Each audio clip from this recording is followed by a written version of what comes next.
紫式部と智子。光る君へに学ぶ日本史。将と正妻対決。紫式部は藤原道長の将であったと日本の初期の系図集孫妃文脈に記述されている。そのため紫式部は道長の正妻智子と何度か顔を付け合わせて対決する場面に遭遇している。紫式部と智子のその後を詳しく見ていこう。藤原道長は987年永延元年22歳の時に左大臣源正信の娘智子と結婚している。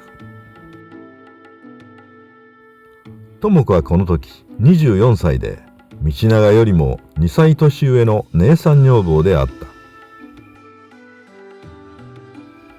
道長は智子と結婚し婿入りすることによって土帝邸という広大な邸宅と莫大な財産を相続し権力者への足がかりをつかんだ。五男坊の道長は父兼家に続いて道隆と道兼の2人の兄を失い九条流藤原氏の後継者となった。道長は兄道隆の嫡男惟親との権力争いにも勝利して智子との長女彬子を一条天皇のもとに入内させている。一方の紫式部は藤原の信孝と結婚して彬子が入内した年に長女の片子を産んでいる。しかし夫の信孝は結婚からわずか3年目に疫病のために死去する。29歳でシングルマザーとなった紫式部は信孝の死をきっかけに源氏物語の執筆を開始したと言われている。書き溜めた源氏物語を紫式部は友人だけに見せたが、その優れた作品の評判はたちまち宮中にまで広がった。ところで智子と紫式部はまたいとこだと言われ、邸宅も隣同士であった。そのため源氏物語の評判を聞いた智子が紫式部を彬子の女房に採用したとする説が有力である。紫式部は34歳の頃に18歳の中宮彬子の教育係の女房として出仕している。ドラマでは紫式部と道長は幼い頃からの知り合いに設定されている。実際に紫式部と道長もまたいとこだと言われていることから、その可能性は十分にある。しかし紫式部が雇われた目的は文学好きの一条天皇の愛を娘の彬子に向けさせるためである。智子と道長はそのために彬子に才能ある赤染右衛門や泉式部といった女房を仕えさせた。当初の紫式部はその女房たちの一人に過ぎなかった。ところが源氏物語が大変な評判となって一条天皇もファンになるにつれて紫式部の立場も飛躍的に上昇する。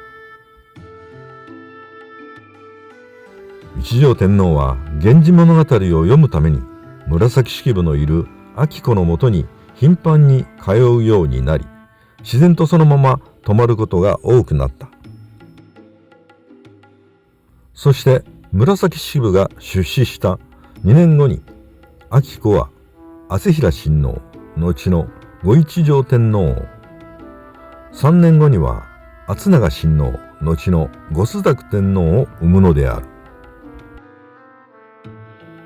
まさに道長にとって紫式部は幸運を呼ぶキューピッドであり、絶対に手放せない福の神であった。そのため道長はこの頃から紫式部への接し方を急に改めたようである。ある時、道長は朝早くに紫式部の部屋を急に訪れている。寝起き直後の顔を見られてしまった紫式部は立派な姿で登場した道長に困惑した。道長は庭に咲いていた満開のおみなえしの枝を紫式部に渡し、いきなり彼女に和歌を読むように求めたりしている。紫式部の気を引こうとする道長の思いが切々と伝わってくる行動である。またある時は源氏物語が中宮彬子の前に置かれているのに道長は目を留める。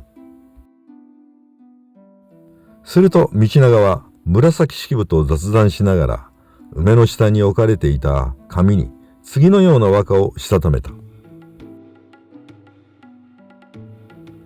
好き者と何したてれば見る人のオラですぐるはあらじとぞ思う。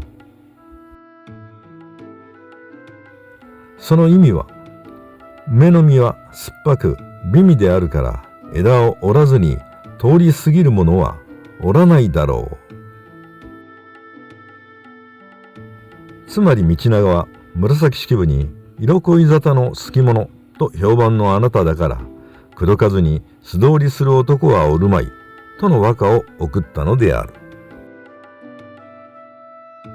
すると紫式部は道長に次の歌を返している。人にまだおられるものを誰かこの好き者ぞとは口ならしけん。梅はまだ人におられておりませんのに誰が酸っぱい実を食べて口を鳴らしたのでしょうという意味である。私には男性の経験などまだありませんのに誰が好き者だなどと噂を立てるのは心外ですと紫式部は言い返した。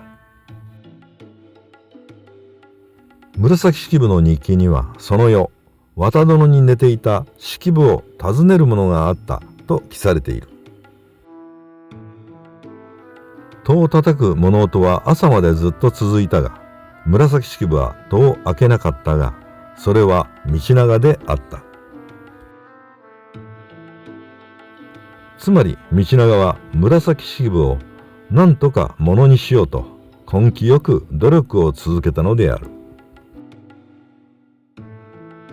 二人は自分たちの日記には愛人関係になったとは書いていないがこの頃から紫式部は道長の将になったと考えられる。上流貴族は正妻以外にも何人もの将を持つのが常識の当時では夫を亡くした女性が時の最高権力者に言い寄られてノーという方が不自然である。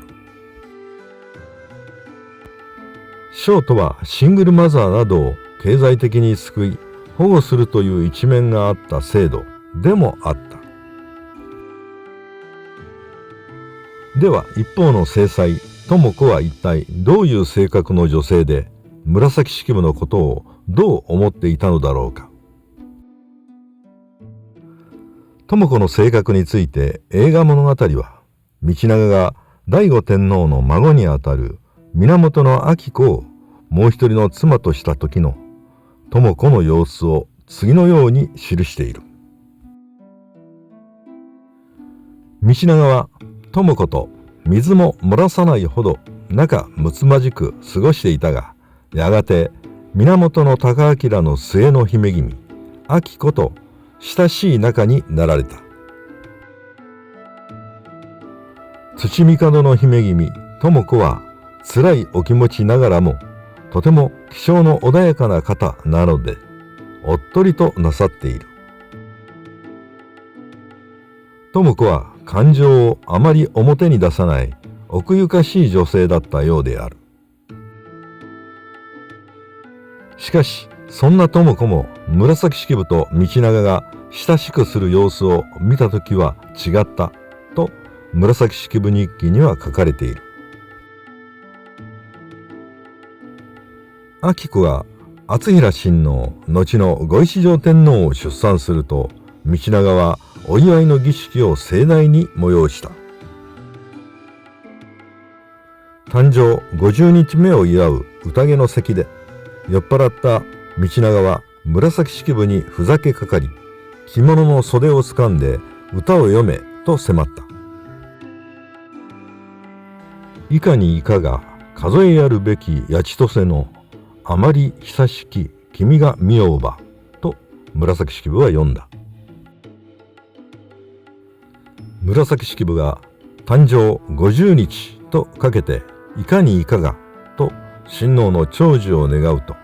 道長は実にうまいと紫式部の歌を2度口ずさみ、次の変化を読んだ。明日図の弱いしあれば君が代の千代の数も数え取りてん。足の水辺に佇む鶴のように千年も生きて親王を見守りたいものだ。道長はその時の心情を歌に詠むと、彬子に向かってこう話しかける。中宮様どうですか。うまく読んだでしょう。母上の智子もきっと良い夫を持ったと思っているだろう。こう中宮に語りかけた道長はどうやら酔うと気が大きくなるタイプだったようだ。紫式部は酔っ払いのたわごとだと思って聞いていたが、智子はうるさいと思ったのか、急に機嫌が悪くなって部屋を出て行ってしまった。さらに紫式部日記には智子から特別の贈り物をもらった時のことが書かれている。ある年の9月9日の菊の節句とも言われる重陽の節句の日のことである。当時は前夜から菊の花に綿をかぶせておき、朝露で湿った綿で顔や体を拭うと若返ると言われていた。そのためその日に智子がこの綿で顔を拭いて老化を防ぎなさいと紫式部に綿を届けたのである。すると紫式部はせっかくの菊の露、私は少しだけで結構なので、あとは奥様に譲ります。どうぞ1000年分も若返ってくださいと紫式部は返そうとしたが、思い返して取りやめたと日記に綴っている。